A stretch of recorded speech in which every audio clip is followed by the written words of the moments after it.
O inverno de 1692 avançava sobre Salem, trazendo noites longas e frias. Dentro das casas de madeira, iluminadas apenas por velas, famílias inteiras se reuniam em torno da lareira para buscar calor. Em uma dessas casas, na residência do reverendo Samuel Parris, o destino da vila começou a ser traçado.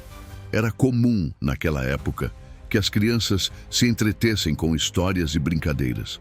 Mas em Salem, até a diversão tinha limites estreitos. As meninas da família Parris, Betty, de apenas 9 anos, e sua prima Abigail Williams, de 11, começaram a demonstrar comportamentos estranhos. Primeiro vieram os sussurros e risos nervosos. Depois, os gritos súbitos, os acessos de convulsão e as quedas bruscas no chão. As duas afirmavam sentir dores agudas, como se agulhas invisíveis as perfurassem. À noite, acordavam em sobressaltos, gritando que sombras negras as perseguiam. Para os vizinhos, aquilo não parecia simples doença. Afinal, nenhuma oração conseguia acalmar as meninas. O reverendo Parris, homem austero e rígido, logo chamou o médico da vila, o Dr. William Griggs. Após examinar Betty e Abigail, o médico fez um diagnóstico que ecoaria como um trovão. Não se trata de enfermidade natural. Essa frase aparentemente simples foi suficiente para mergulhar Salem no abismo do medo. Se não era doença, então o que era? Para os puritanos, havia apenas uma resposta possível: bruxaria. O diabo estaria tentando se infiltrar na comunidade através das crianças, os seres considerados mais puros. Era o sinal de que o maligno já rondava a vila. As manifestações logo se espalharam. Outras jovens começaram a apresentar sintomas semelhantes: contorções, gritos, desmaios, visões de figuras sombrias. O que parecia um caso isolado virou um surto coletivo. As meninas se tornaram o centro das atenções, e seus relatos passaram a ser levados como provas de ataques invisíveis. A pergunta inevitável surgiu: quem estaria por trás dessas aflições? Alguém deveria ser responsável. O mal não podia agir sozinho, precisava de servos humanos. As meninas, pressionadas por adultos ansiosos por respostas, começaram a apontar nomes. O primeiro alvo foi Tituba, a escrava indígena caribenha pertencente ao reverendo Parris. Sua origem exótica, sua pele escura e seus conhecimentos de ervas e contos do Caribe a tornavam diferente e, portanto, suspeita. Depois dela, outras mulheres marginalizadas entraram na lista: Sarah Good, mendiga conhecida por seu temperamento agressivo, e Sarah Osborne, uma viúva que já havia desafiado as normas puritanas ao tentar controlar suas próprias terras. De repente, os infortúnios da comunidade encontraram culpadas. O que antes era medo difuso ganhou rostos e nomes. Para os puritanos de Salem, o inimigo não estava apenas nas florestas sombrias além das cercas. Ele vivia dentro da própria vila, disfarçado de vizinho, de esposa, de amiga. Assim nasceu o primeiro incêndio da paranoia coletiva. As acusações, até então restritas a boatos, ganharam força oficial. As casas das acusadas foram invadidas, suas vidas reviradas, seus gestos interpretados como pactos diabólicos. E enquanto isso, Betty, Abigail e as outras jovens continuavam a gritar, apontando, acusando, alimentando a chama que rapidamente fugiria do controle. Naquela noite em que as meninas começaram a se contorcer, Salem mudou para sempre. O que parecia apenas um surto de histeria infantil tornou-se o gatilho para a maior caçada às bruxas da história americana. A partir dali, nenhum lar estaria a salvo. Cada olhar desconfiado, cada desentendimento, cada dívida ou rivalidade poderia se transformar em uma sentença de morte. O inverno de 1692 não seria lembrado pelo frio ou pela escassez. Seria lembrado como o início do terror. Uma noite comum em uma pequena vila puritana se transformou na abertura de um dos capítulos mais sombrios da humanidade. Entre todas as mulheres acusadas, uma se destacava como o elo mais frágil da corrente social de Salem: Tituba. Escrava do reverendo Samuel Parris, vinda das ilhas do Caribe, ela carregava em sua pele, em sua fala e em seus costumes tudo aquilo que a rígida comunidade puritana considerava estranho, exótico e ameaçador. Para os puritanos, a diferença era perigosa. Tituba era vista como estrangeira, como alguém que não compartilhava das mesmas raízes, tradições e linhagens. Sua condição de escrava a colocava no mais baixo degrau da sociedade, sem direitos, sem voz, sem defesa. E foi justamente sobre ela que recaiu a primeira acusação formal de bruxaria. As meninas, Beth, Abigail e outras que se uniram ao grupo, afirmaram em meio a gritos e convulsões que Tituba as atacava durante a noite. Diziam vê-la em visões sombrias, acompanhada de animais negros, vozes demoníacas e pactos com o maligno.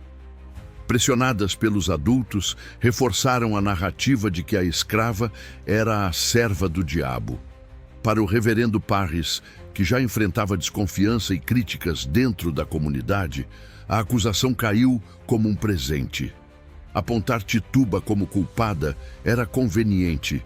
Desviava o foco de sua própria família e oferecia à vila uma inimiga clara, alguém contra quem todos podiam se unir. Tituba foi levada aos tribunais improvisados e submetida a longos interrogatórios. Inicialmente, negou as acusações, mas não demorou para que a pressão se tornasse insuportável. Imagine uma mulher sozinha, sem aliados, rodeada por juízes, religiosos e vizinhos que clamavam por sua confissão. Recusar era condenar-se. Admitir, por outro lado, poderia ao menos prolongar a vida. E assim, Tituba confessou. Mas sua confissão não foi simples. Ela construiu um relato carregado de imagens vívidas. Disse que o diabo havia aparecido para ela, que a forçara a assinar um livro em que constavam os nomes de outros servos das trevas, que espíritos a perseguiam e que havia uma conspiração em curso para destruir Salem. Essas palavras tiveram um efeito devastador. O que até então era apenas suspeita transformou-se em certeza. Se até a própria acusada confessava, como duvidar? A comunidade acreditou que uma rede de bruxas se infiltrava na vila, agindo em segredo, escondida em rostos familiares. O mais assustador foi a consequência inesperada da confissão de Tituba. Ao invés de encerrar o caso, ela abriu a porta para novas acusações. Cada detalhe que fornecia alimentava a imaginação coletiva. Quem mais teria assinado o livro do diabo? Quem eram os outros nomes? Seria o vizinho, a amiga, a esposa de um líder respeitado?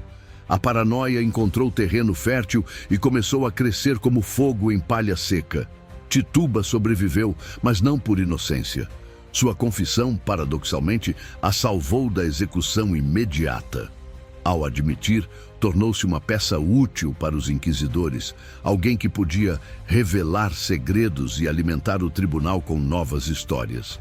Enquanto muitas mulheres foram enforcadas por negar, ela permaneceu viva, aprisionada, usada como ferramenta. No entanto, o preço dessa sobrevivência foi alto. Sua imagem foi para sempre associada ao mal, ao pacto demoníaco, à origem da tragédia. Para Salem, Tituba representava o elo inicial da corrente que arrastaria dezenas de pessoas para a morte. O caso de Tituba mostra a lógica cruel da histeria coletiva. Os mais frágeis são sempre os primeiros a cair. E uma vez que o medo encontra um alvo, não importa a veracidade das acusações. O que importa é saciar a necessidade de encontrar culpados. Com Tituba, Sarah Good e Sarah Osborne presas, Salem acreditava ter dado o primeiro passo para purificar a comunidade.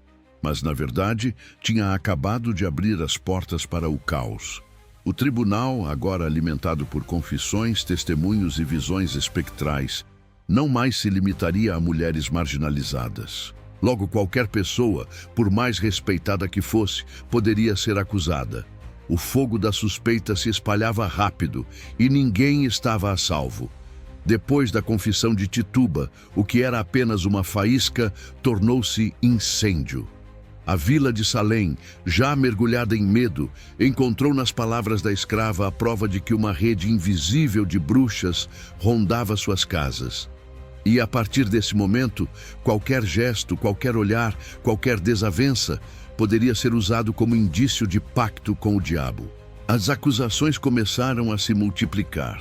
No início, recaíam sobre os mais frágeis, mulheres pobres, mendigas, pessoas marginalizadas.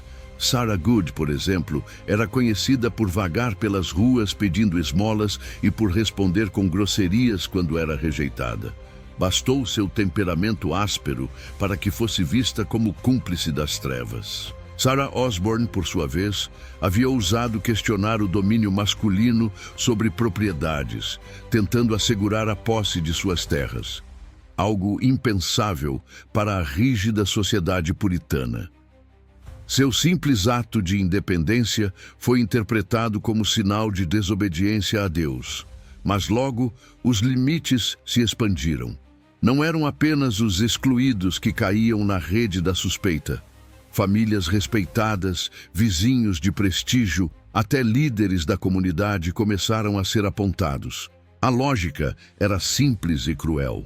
Quanto mais pessoas fossem acusadas, mais real parecia a conspiração. E quanto mais nomes surgiam, mais impossível se tornava distinguir a verdade da mentira. As meninas de Salém, agora vistas como instrumentos da justiça divina, assumiram um papel central. Em plena corte, elas gritavam, choravam e se contorciam, alegando que viam os espíritos das acusadas atacando-as. Essas chamadas provas espectrais passaram a ser aceitas pelos juízes como evidência válida. Se uma jovem caía em convulsão e dizia que uma vizinha a havia ferido com magia invisível, essa palavra bastava para enviar a acusada à prisão. Era um teatro sombrio, mas eficaz. A histeria se espalhava como vento em tempestade, arrastando todos em seu caminho. Pais desconfiavam de filhos, esposas acusavam maridos, vizinhos de longa data, que compartilhavam a vida dura da colônia, passavam a olhar uns para os outros com desconfiança. A coesão social de Salém se desintegrava diante da paranoia coletiva. Historiadores modernos sugerem diferentes explicações para essa escalada.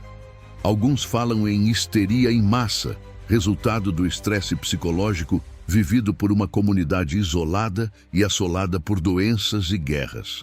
Outros destacam os conflitos econômicos e de terras. Muitos acusadores lucravam com a prisão ou execução de seus vizinhos, herdando propriedades ou eliminando rivais. Ainda quem aponte causas fisiológicas, como o consumo de centeio contaminado por fungos que produzem efeitos alucinógenos. Seja qual for a explicação, uma coisa é certa: a histeria se alimentava de si mesma.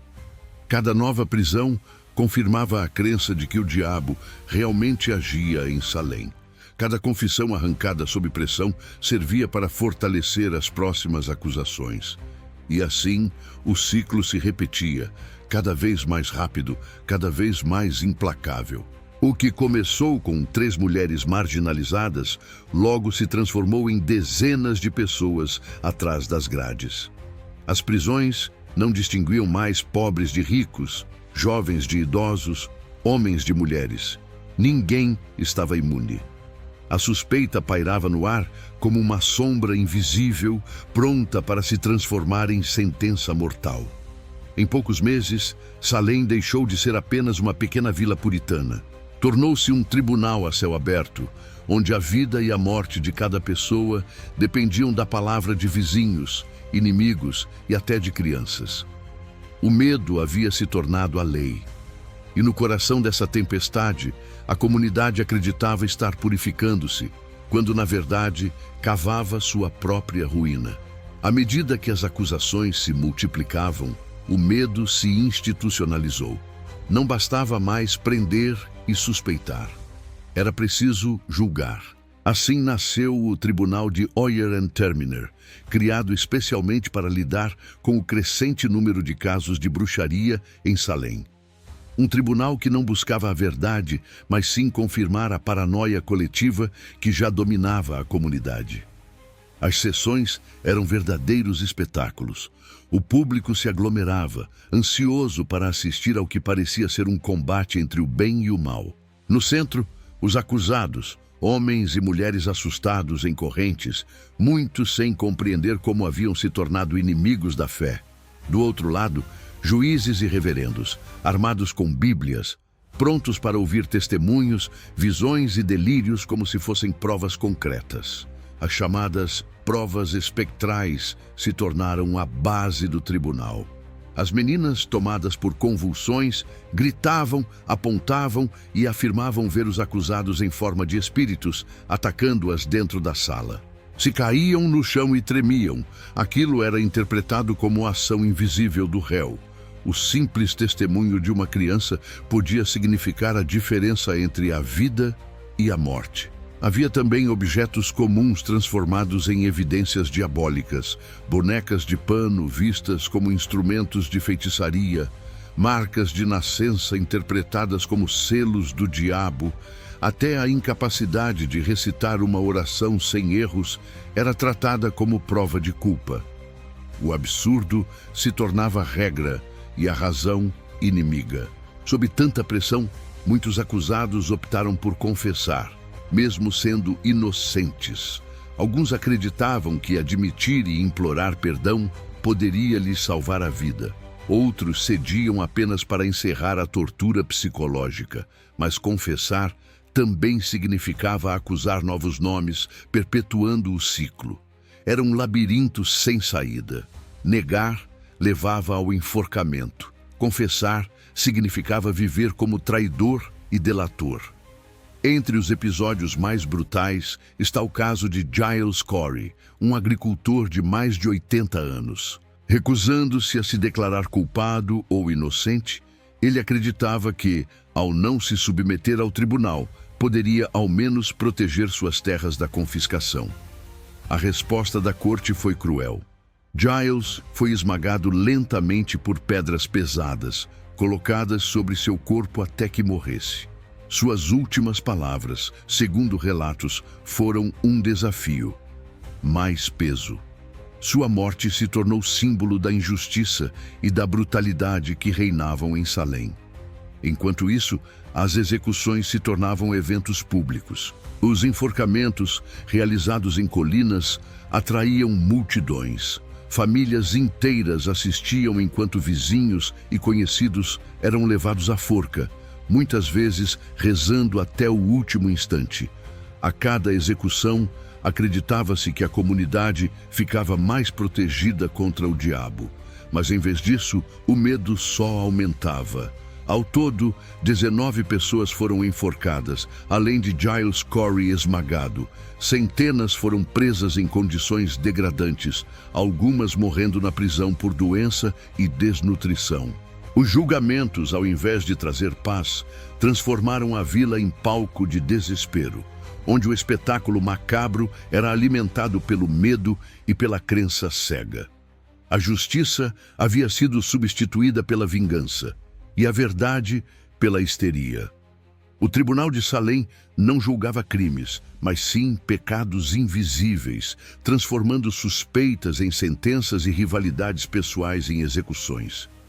Esse teatro da injustiça, encenado sob o manto da fé, deixaria cicatrizes profundas. Salem não era mais uma simples vila puritana.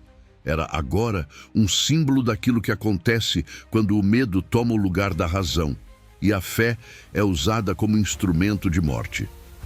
À medida que os julgamentos avançavam e os enforcamentos se sucediam, Salem deixou de ser apenas palco de acusações. A vila inteira se transformou em ruínas, não de pedra ou madeira, mas de confiança, de paz e de dignidade. As prisões estavam superlotadas Homens e mulheres de todas as idades eram jogados em celas úmidas, infestadas de ratos, vivendo em condições miseráveis. Muitos aguardavam julgamento por meses, sem saber se veriam o sol novamente.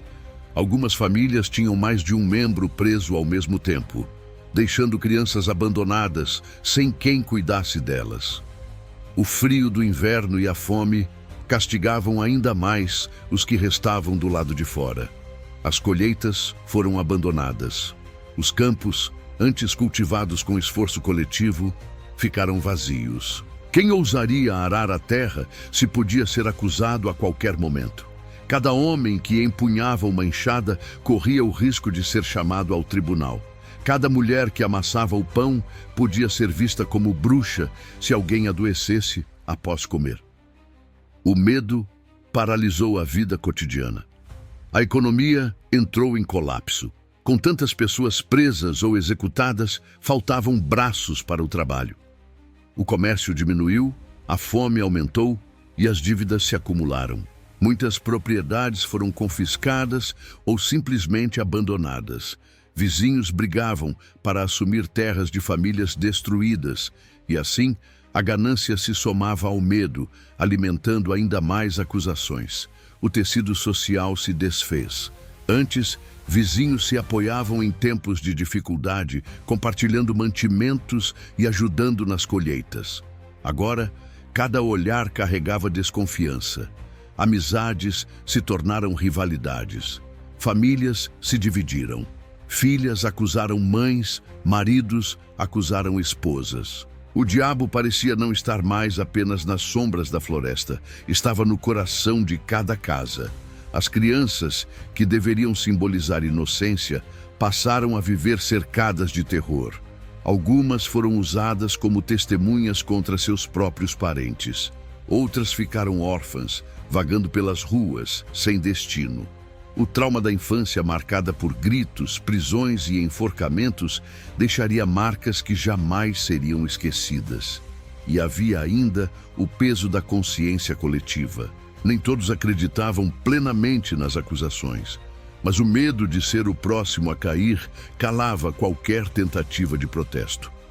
Quem ousaria defender um acusado sem se tornar suspeito também? O silêncio tornou-se a única forma de sobrevivência. Nesse ambiente, a religião, que deveria ser refúgio, se tornou arma. Sermões inflamados reforçavam a ideia de que o mal estava infiltrado e cada execução era apresentada como vitória de Deus. Mas, no fundo, a fé estava sendo corroída. Muitos começaram a se perguntar: se Deus permitia tamanha injustiça, onde estava sua misericórdia? As orações, antes símbolo de esperança, passaram a ecoar em meio à dúvida e à dor. Salém já não era uma vila comum. Era uma comunidade despedaçada por dentro. Os laços que sustentavam sua existência haviam se rompido. O que antes era unidade religiosa se transformara em divisão, suspeita e morte. Quando as fogueiras do ódio consomem tudo, o que resta é apenas cinza. E em Salém, essa cinza se acumulava em cada esquina, em cada campo abandonado, em cada lar vazio. O terror já não precisava de tribunal. Ele vivia no coração das pessoas, impregnado no ar que respiravam. A vila que acreditava estar se purificando, na verdade, havia se condenado. E o preço da paranoia era alto demais. Uma comunidade inteira quebrada, sem volta, perdida em sua própria ruína. Com o passar dos meses, a engrenagem que movia os julgamentos de Salém começou a se desgastar. O que antes parecia uma máquina implacável de punição, agora dava sinais de cansaço, como se a própria vila começasse a sufocar sob o peso das execuções. As acusações haviam se espalhado tanto que já não poupavam ninguém. Os pobres, os ricos, os influentes, os líderes religiosos, todos podiam ser arrastados ao tribunal. O medo, que inicialmente mantinha o sistema de pé, agora ameaçava engolir seus próprios defensores. Os mesmos magistrados que pregavam justiça começaram a perceber que, cedo ou tarde, poderiam ser vítimas daquilo que haviam alimentado. As vozes de dúvida, antes caladas pelo terror, começaram a se erguer. Alguns pastores e líderes locais, incomodados com a quantidade de inocentes presos, passaram a questionar discretamente a validade das provas. Como aceitar que sonhos, visões e gritos de meninas em transe fossem suficientes para condenar alguém à morte? Aos poucos, essas perguntas ecoaram, ganhando força, até que já não era possível ignorá-las. As famílias das vítimas, devastadas pela perda, se organizaram para pedir clemência. Viúvas, órfãos e pais desesperados começaram a pressionar os governantes. A cada nova execução, crescia não apenas o luto, mas também a indignação. A própria comunidade, antes submissa, começou a se dividir entre os que ainda acreditavam nas acusações e os que clamavam pelo fim da carnificina. Foi nesse clima de tensão que as contradições se tornaram insustentáveis. As meninas que apontavam bruxos começaram a se contradizer em seus depoimentos. Em certos momentos, acusavam pessoas de reputação ilibada, figuras respeitadas da igreja e da política. Quando isso aconteceu, a confiança nos testemunhos começou a ruir. Afinal, se até os mais devotos eram chamados de servos do demônio, quem poderia estar livre de suspeita? Os magistrados, percebendo o risco de perder totalmente o controle, começaram a recuar. Julgamentos foram adiados, sentenças suspensas, acusações revistas.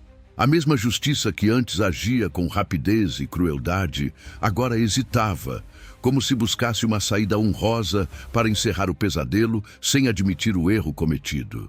A virada definitiva veio quando figuras influentes da colônia se posicionaram publicamente contra a caça às bruxas.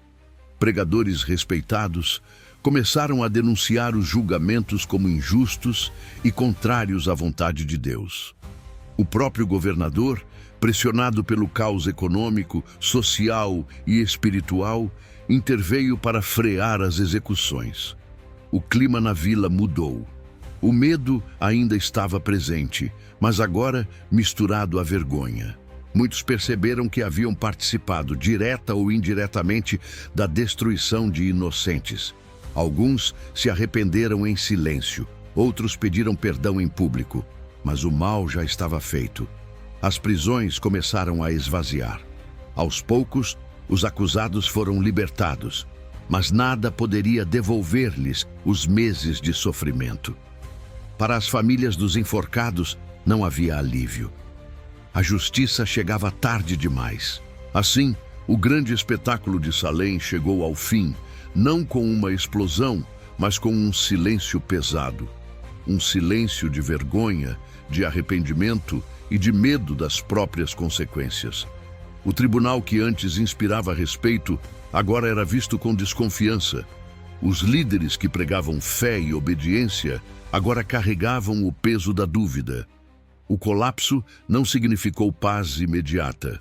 Pelo contrário, deixou uma cicatriz profunda na memória da comunidade.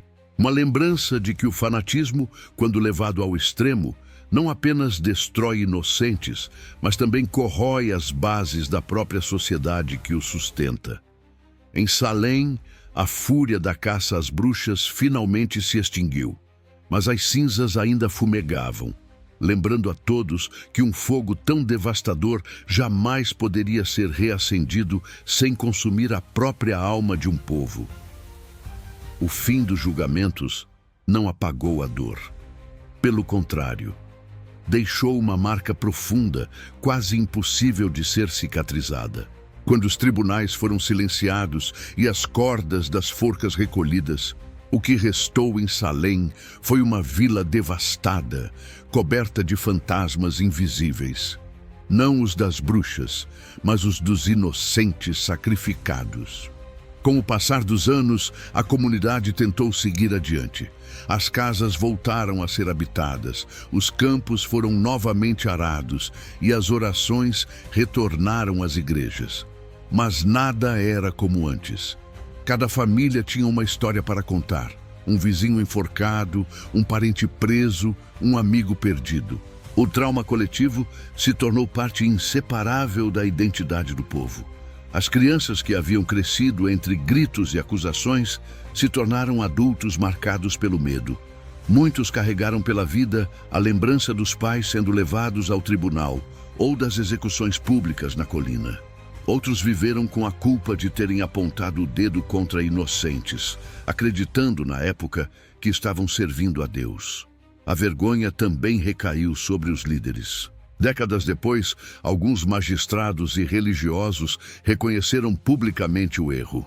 Pediram perdão às famílias das vítimas e declararam arrependimento. Mas nada poderia devolver as vidas ceifadas, nem restaurar por completo a confiança quebrada. O mal já havia se infiltrado nas páginas da história. E foi justamente na história que o legado de Salem encontrou seu lugar. O episódio se tornou um alerta permanente sobre os perigos do fanatismo, da intolerância e do poder mal usado. O que começou como uma comunidade unida pela fé, terminou como exemplo sombrio de como o medo pode cegar e transformar vizinhos em inimigos. Com o passar dos séculos, estudiosos, escritores e historiadores revisitariam o caso inúmeras vezes. Cada nova análise buscava entender como um povo tão devoto pôde cometer tamanha injustiça. Alguns culpavam a superstição, outros as disputas políticas e econômicas que se escondiam por trás das acusações. Mas todos concordavam em um ponto: Salem mostrou ao mundo o que acontece quando a razão é sufocada pelo medo. As vítimas, embora esquecidas por muitos em sua época, foram resgatadas pela memória coletiva. Seus nomes passaram a ser lembrados não como servos do demônio, mas como mártires de um sistema falho. Hoje, placas, monumentos e memoriais contam suas histórias como forma de garantir que o horror jamais seja repetido. O legado de Salem também ecoou além da Nova Inglaterra. Em outras partes do mundo, quando perseguições religiosas ou políticas surgiram, muitos se lembraram do que havia acontecido ali. Salem virou símbolo de advertência, prova de que a justiça, quando guiada pelo fanatismo, pode se tornar injustiça. E talvez esse seja o maior aprendizado: compreender que o verdadeiro inimigo não estava nas supostas bruxas, mas na intolerância que cresceu dentro da própria comunidade. O diabo que tanto temiam não veio da floresta sombria nem dos rituais secretos. Ele nasceu no coração humano, inflamado pela inveja, pela ganância e pelo medo. Hoje, quando o nome de Salem é pronunciado, não se fala apenas de uma vila colonial. Fala-se de um espelho da condição humana, capaz de revelar nossos erros mais profundos e nossos medos mais obscuros. Fala-se de uma história que atravessa os séculos, lembrando que basta uma faísca de intolerância para acender um incêndio de injustiça. Assim, o legado de Salem não é apenas uma tragédia do passado. É um aviso para o presente e para o futuro. Um chamado para que a humanidade jamais esqueça que, quando a verdade é silenciada e a razão é sufocada, até mesmo uma pequena comunidade pode se transformar em palco de horrores que ecoam pela eternidade. Quando a poeira da tragédia de Salem começou a assentar, restou à humanidade a tarefa mais difícil: aprender com os erros. A vila havia se transformado em um símbolo sombrio, mas também em uma advertência que atravessaria séculos. Afinal, a pergunta permanecia: como impedir que o mesmo horror aconteça novamente? A primeira lição foi clara: o medo é uma força poderosa, capaz de distorcer a verdade e cegar a razão. Em Salem, o pânico diante do desconhecido levou homens e mulheres a acreditar que qualquer sinal, por mais absurdo, era prova de bruxaria. Bastava um sonho, um desmaio ou um infortúnio para que vidas fossem destruídas. A histeria coletiva mostrou que quando o medo guia a justiça deixa de existir. Outra lição importante surgiu no campo da fé. A religião, que deveria ser fonte de consolo e esperança, foi usada como arma. Em nome de Deus, inocentes foram enforcados. Em nome da pureza espiritual, famílias inteiras foram arruinadas. Salem revelou que a fé, quando distorcida pelo fanatismo, pode se transformar em instrumento de opressão. O episódio lembra que a verdadeira espiritualidade não se mede pela quantidade de inimigos que criamos, mas pela compaixão que oferecemos. A política também teve seu papel. Por trás das acusações, escondiam-se disputas de terras, rivalidades antigas e interesses pessoais. Muitos aproveitaram o caos para se livrar de desafetos ou conquistar propriedades. Salem, portanto, ensina que quando o poder se mistura ao medo, a verdade é a primeira vítima. E quando a justiça se torna palco para ambições, o resultado inevitável é a destruição. Mas talvez a lição mais profunda esteja na própria natureza humana. As pessoas que acusaram, julgaram e executaram não eram monstros. Eram vizinhos, amigos, pais e mães. Eram homens e mulheres comuns, convencidos de que estavam fazendo o certo. Essa constatação é inquietante. Mostra que qualquer sociedade, em qualquer época, pode cair na mesma armadilha se não vigiar seus próprios medos e preconceitos. Com o tempo, estudiosos passaram a usar Salem como exemplo em debates sobre liberdade, justiça e direitos individuais. O episódio foi lembrado em tribunais, em universidades e em parlamentos. Sempre que a intolerância ameaçava crescer, a lembrança de Salem servia como alerta. Era como se os fantasmas da vila ecoassem através da história, sussurrando: "Cuidado, isso já aconteceu antes." Hoje, ao revisitar a história de Salem, não falamos apenas de um passado distante. Falamos de nós mesmos, de nossas escolhas e de como tratamos aqueles que são diferentes.